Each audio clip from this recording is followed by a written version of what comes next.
But I think the fact that Finland in general has been making waves in the happiness field.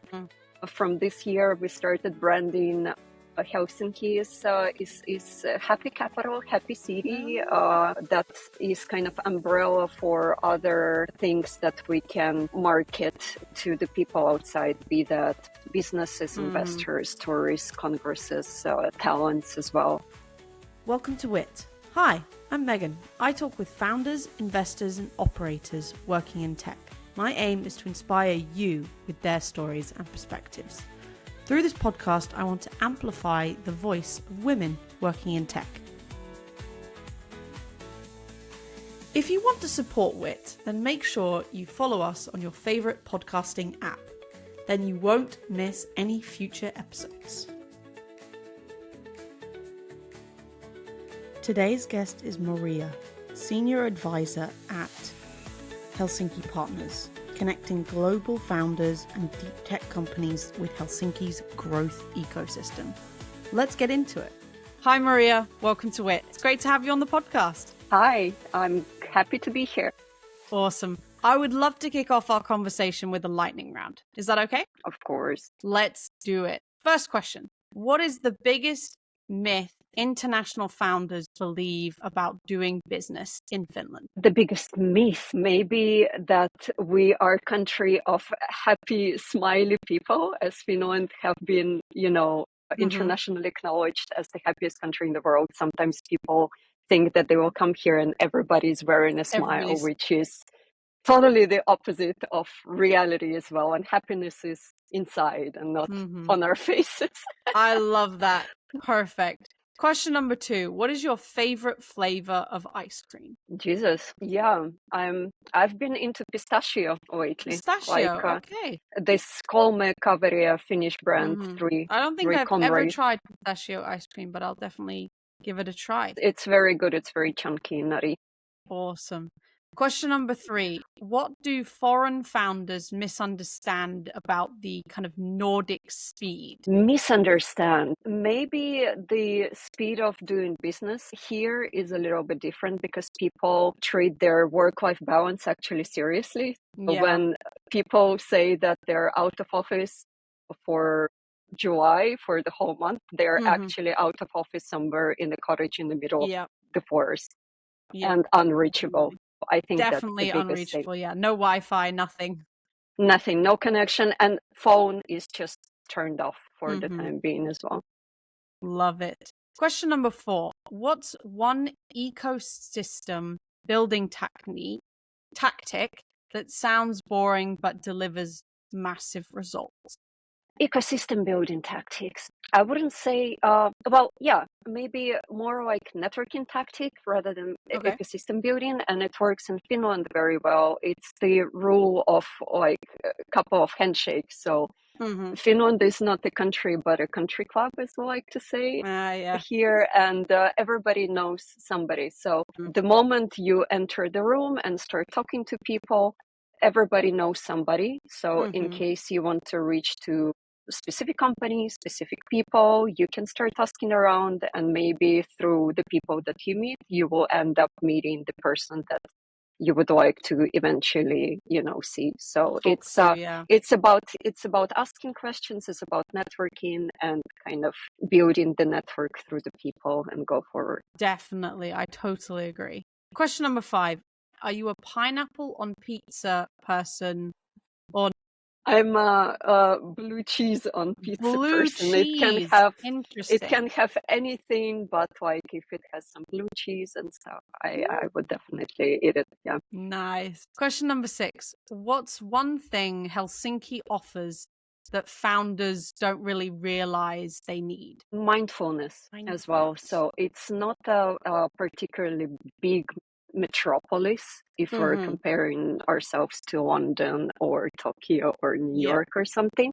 And I think the peace of mind, we talked a little bit about the work-life balance, but clean air, clean water, accessible nature, beautiful landscapes, national parks within reachable distance, 20, 30 minutes of commute. That is what I call mindfulness, that you are able to relax here outside of your work hours as well and Mm-hmm. recharge your battery. Yeah, definitely. Great. Question number 7. Who is one person that you haven't met yet but would love to? Now I'm thinking about it. Maybe I have met her. We haven't talked though. I would say Sanna Marin because she is very inspirational in Finland and globally, I think. And we used to go to the gym together, so I could see her in my gym very often, but never were able to start the conversation. And like also, I think Finnish way of communicating is that people are really like mindful of other people's space. So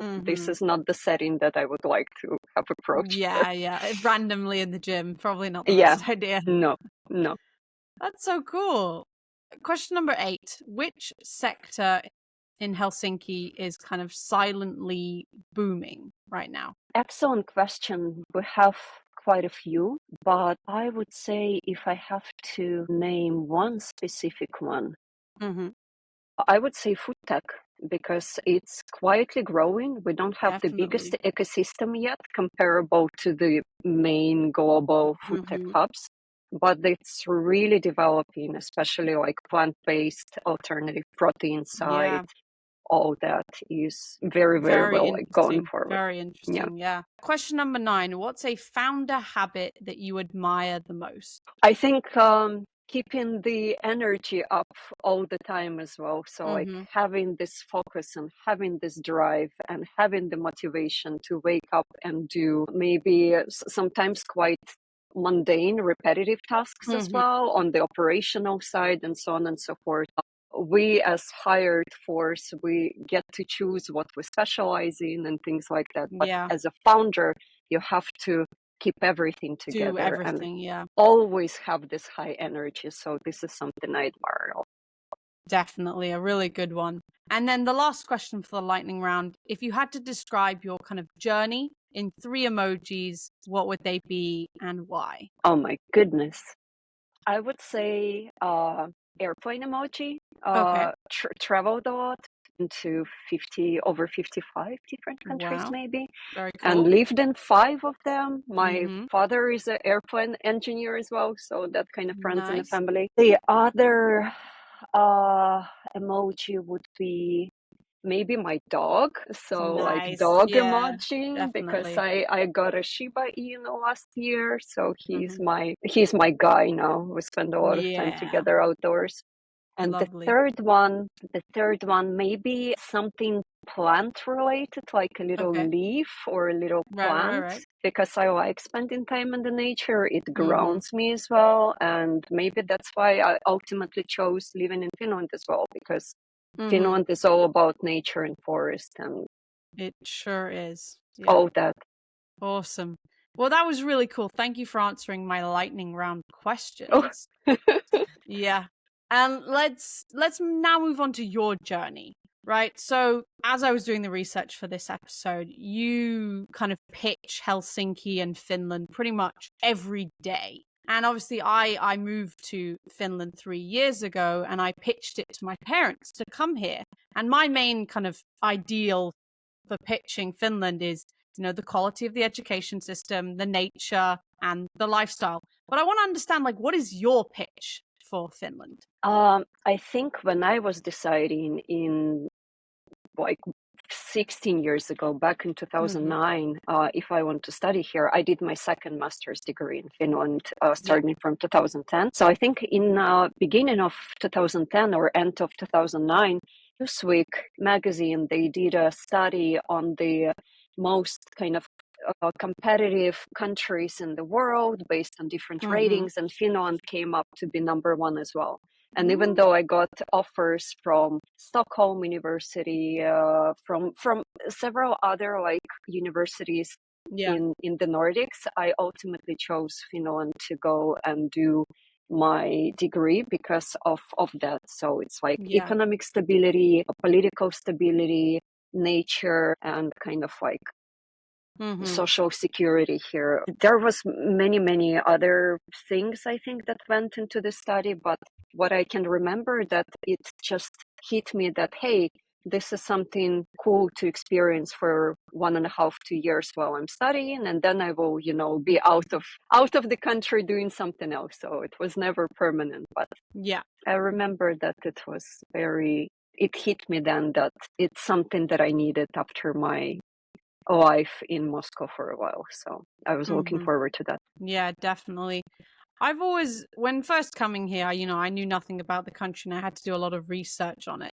And I've always thought that it is just one of those places that no one really notices. And that's the kind of design in the Finnish culture, is go completely unnoticed, no bragging, all of that sort of stuff. It's the modesty, yeah. Yeah, definitely. But it is such an amazing place, which is just so sad that more people don't get to really experience it. I totally agree. It's kind of the best hidden secret Mm-hmm. in some circles as well. Yeah. But people who are looking forward to kind of this spending time in the nature, having balanced Mm-hmm. life and stuff like this, they eventually, I think, find and have a hit on Finland, Yeah. and then they probably come here as a tourist to experience it, and then maybe they fall in love and will maybe bring their business here. Who knows? Maybe, indeed. That's what we all hope for, isn't it? That's what Yes. we hope for. But I wanna dig a little bit deeper into kind of branding, right? So I want to understand, like, what, in your opinion, what do you think the kind of Helsinki brand is currently? And then kind of what do you want it to be in the future? For a long time, I think Helsinki brand revolved around deep tech, sustainability, Mm-hmm. green technologies, like these kind of things. And I mean, it still is an intrinsic part of our ecosystem, what we Yeah. stand for and everything. But I think the fact that Finland in general has been making waves in the happiness field. Mm. From this year, we started branding Helsinki is a happy capital, happy city.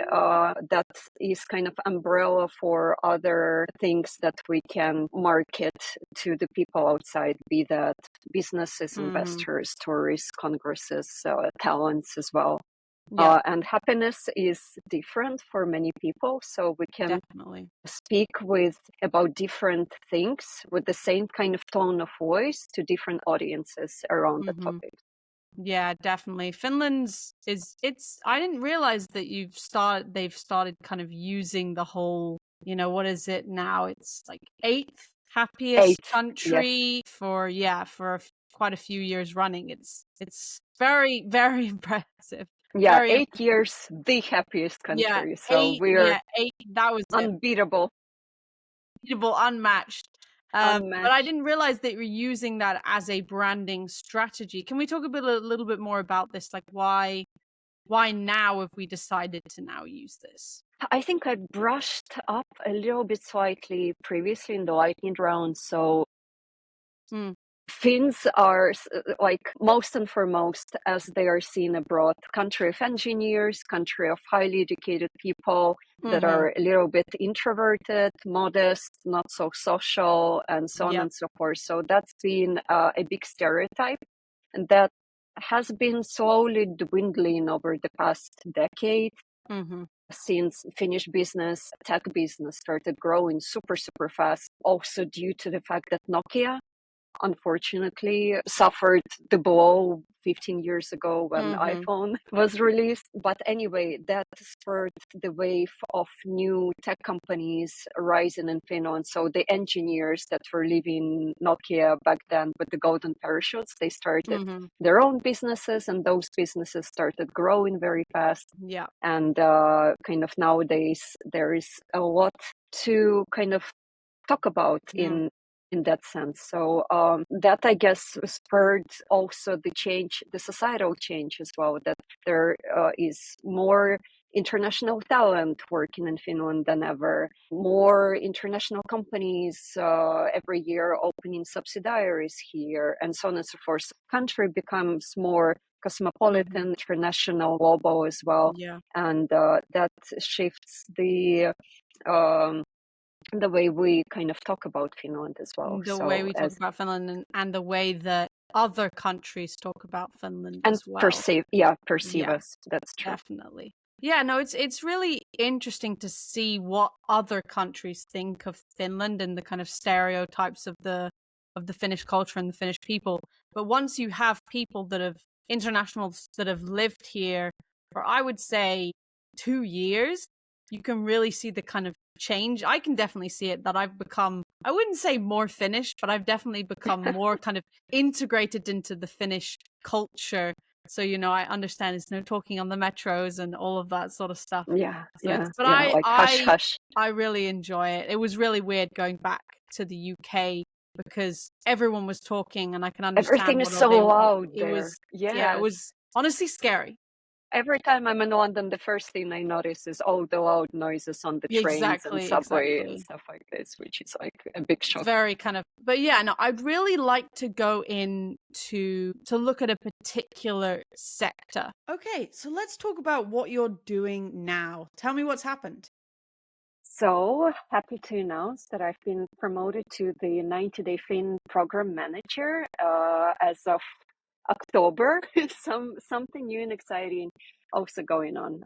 I've been part of the program since 2023, but actually like I was participating as a business advisor since 2021. So I've seen the program from its inception to all the stages that it evolved through, and until now that I get to plan the future as well. So it's Very exciting. Yeah, no, this is really, really cool. And as you know, the 90-day Fin program is a big part of my kind of family's journey on moving to Finland.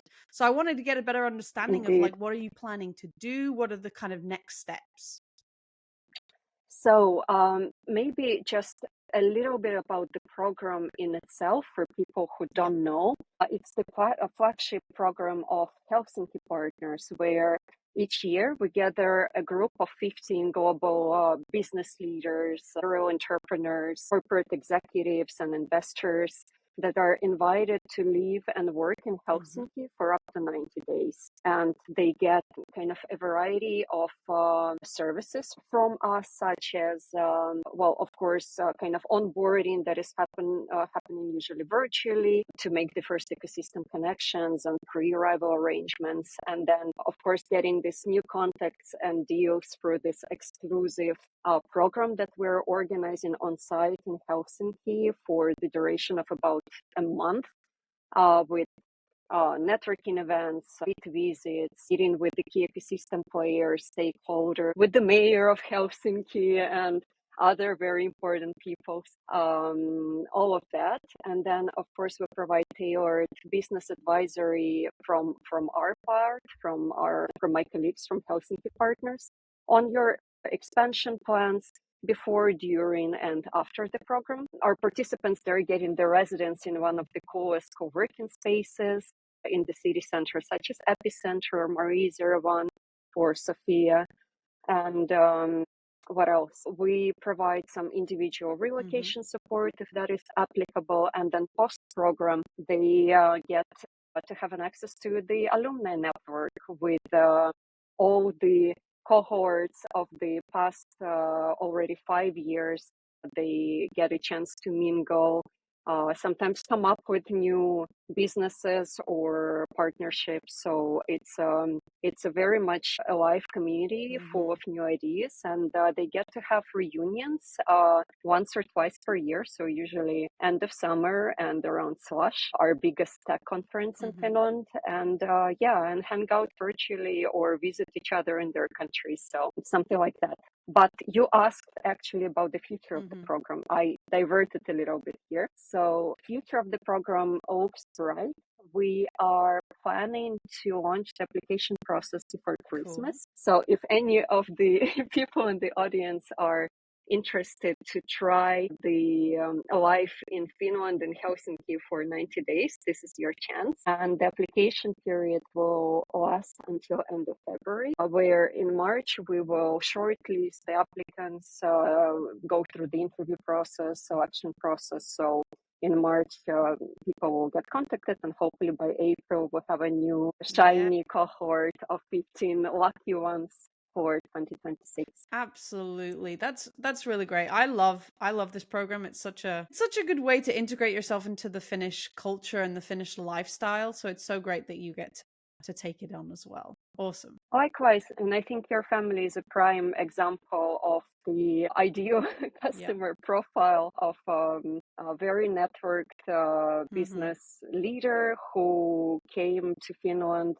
to explore potential business opportunities and set up a company, but also to experience the work-life balance and Finnish nature and Finnish business culture. And it worked out for the whole family, actually, for you and your mom and your brother and even your dog, I think. Yeah, exactly. And we stayed for a lot longer than 90 days, so it definitely worked really well. Exactly. But it was really cool.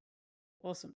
You talked about this in your lightning round, but I think, as you said, it has an enormous potential. So I want to talk about the food tech industry and kind of circularity, sustainability, that kind of side. What really excites you here? I know you talked about it, but what is the real kind of, what is the impact that you think food tech can have? And it's already having, I mean, the food from thin air, as we call it, the stuff that Solar Foods is doing, or Anifer or Onega Bio, is basically proteins that are produced by bacteria in this kind of like fermentation tanks. And basically it has like potential to feed people without consuming a lot of resources, or even produce food in space, if we're talking about like future development and all the next frontiers and stuff like that. So that is really exciting.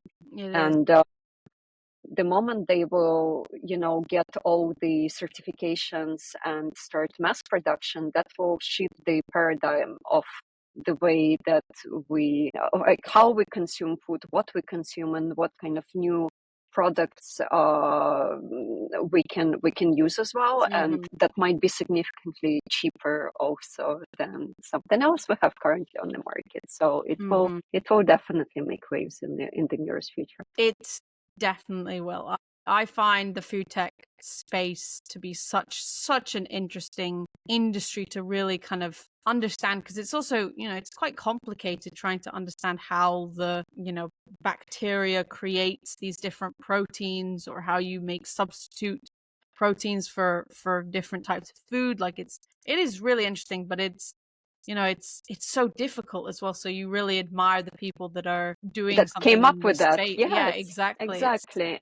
And crazy. It usually stems from research. So good that this kind of research is getting monetized finally, and brings a lot of attention to the industry as well, but to Finland again back, because they're spearheading a lot of this here in Helsinki specifically. Yeah, definitely. I want to touch on one of these themes that come up quite a lot in the podcast. And it's this idea of kind of the human-centric thinking and then kind of ecosystems. And I want to kind of understand, what are your views on that kind of ideology and that kind of ideas? Absolutely. What everybody needs to learn, how like business operates together with the government and academic institutions. It's not only public-private partnership, but it's like public-private people partnerships as well, where end user, the ultimate consumer, is involved into this chain. Whenever there are certain services created, or certain cooperation project, research project is being started between public sector, university, and private company and stuff like this, ultimately it's being tested before the release on the end user. So we have this kind of living labs in the capital area, where solutions in smart construction, smart energy, smart transportations, I don't know, food tech, whatever you name it, is tested by the ultimate end user. Feedback is gathered, the data is gathered, processed, the service product is made better for that reason. And when it's released, it's super relevant, it's super useful. So that's one part of that. The other part of it that, like I said, Helsinki is relatively small city if we compare it to other big metropolitan areas. So everything is very people-sized, human-sized here as well. All the services are very humane. You know, you don't have to be stuck in a commute when you're going from like home to your work and so on and so forth. The whole way of working and way of living here is very kind of approachable, affordable, made easy. Everything works on time. Everything is predictable, and things like that. So it makes the whole system function and run smoothly. Exactly. And you wouldn't have that without that kind of feedback loop From the exactly people, exactly, because those are the people that are actually using whatever you're making, which is and it works really for cool. public sector services, for academia, the way that university or Finnish education functions for that matter also. So it's kind of like interconnected, and that's really why there's so much trust, I guess, among people to each other and to the services provided by public and private sectors. Like, we know what to expect here. Definitely, 100%. Now, talking about kind of feedback and advice, I want to ask you some of your advice. So if you were to give your advice to somebody who wants to start working in the kind of tech space, wants to become a founder, wants to become an operator, whatever it is, what would your advice be to them? As a foreigner or as a Finn? As both. Let's go with both. Let's go with both. So I've never purely worked in tech. I have some experience in energy sector with that background. But what I can see from my friends, from my customers, from my clients and myself, when you want to start working in certain field, let's say you graduated recently and you don't have that much experience. I think the volunteering part is intrinsic, whether you're still studying and you volunteer in some projects that interest you, do some side work, research projects for the companies or something like this. This always pays off. It either pays off in the experience that you're getting, in the connections that you're making, or in certain introductions that can lead to the future employment, for example. Myself, as a foreign student in Finland, I was very interested in entrepreneurship sector as a student. I studied finance and economics, but then I shifted to international business management, and then was in this all entrepreneurship society where I was like vice chairman of the board, and we were running some cool student events. But then we started making the first ever startup events and all. So first it was Midnight Pitch Fest, I think in 2013, and then it was Polar Bear pitching in 2014. So that was made by a group of friends, basically. Like, my husband was involved, Mia Kempala, that was on your podcast back then, some other people as well. So group of friends that started it, and then it grew exponentially out of proportion, which is now like internationally famous event. So that the fact that I was doing that, it landed me with my first job, for example, at business, because they saw my potential. My background was fitting, my education was fitting, but they could also see what I've been doing and how I've been running the activities and things like that. And again, 1-2 handshakes, I've been meeting some people, somebody recommended me to another person, and the magic happened. So I think that works in any profession, in any industry. You have to start somewhere and be brave enough to build your network, to get out there and to organize stuff. And maybe in the beginning it's not bringing you any money, you're volunteering, but eventually it can turn into a startup, it can turn into a job, it can turn into something else. It can turn into something, indeed.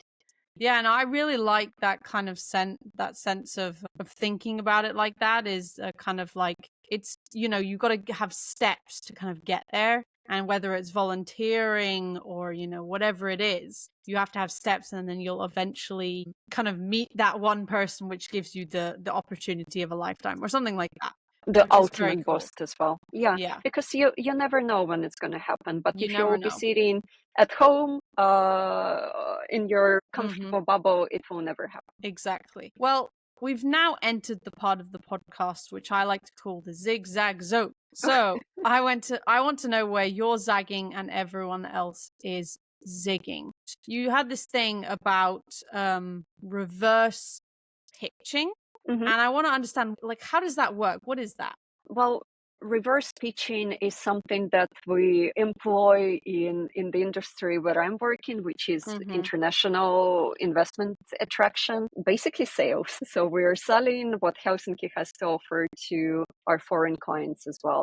And what we do is we do reverse pitching to them. So it's not that the companies pitch to us why they are so good and we need to hire them or bring them to Helsinki. We're pitching what Helsinki and Finland stands for and whether it can suit to their needs, provide them with the platform to grow and develop, to enter EU market, for example. Because if we're talking about most of the companies, nobody comes to Finland to solely be on the Finnish market. It's 5.5 million people. It's quite small. So we leverage opportunities that Finnish economy and business development instruments here provide to open the whole kind of EU playground for them in that sense. So that's what we call reverse pitching in a way. That's like we as the city try to amaze them with or woo them Yeah.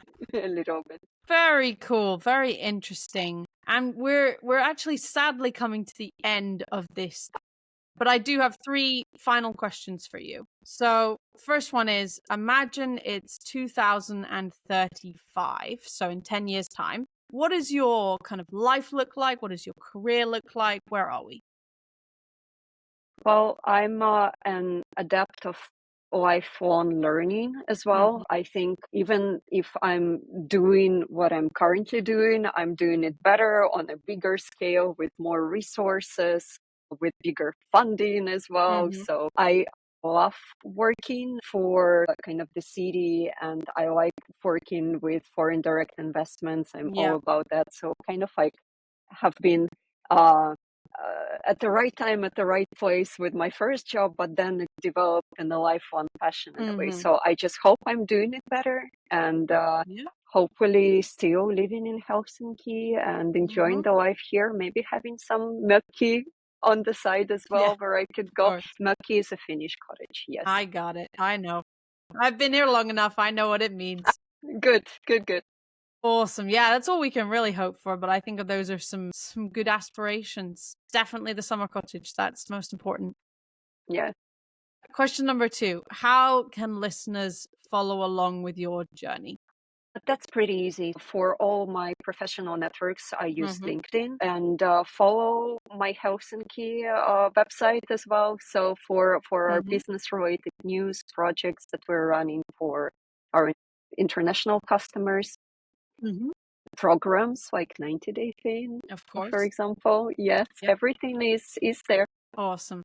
And then last question, how can listeners be useful to you? So what can they do to help you? If they have any questions related to doing business in Helsinki, bringing your mature tech, innovative, fast-growing company here, opening up a subsidiary, participating in one of our programs, they can reach out. And sometimes if I can't answer the question, my wonderful colleagues might know. So I will be able to help in that sense that work in Helsinki partners. So we know the ecosystem and we can easily introduce you guys to more people that can be of help as well and answer your questions and your needs. Lovely. Well, thank you so much for being on my podcast. I am really looking forward to following along with your journey and obviously Helsinki Partners' journey as well. But thank you. Thank you so much, Megan. It's been a pleasure.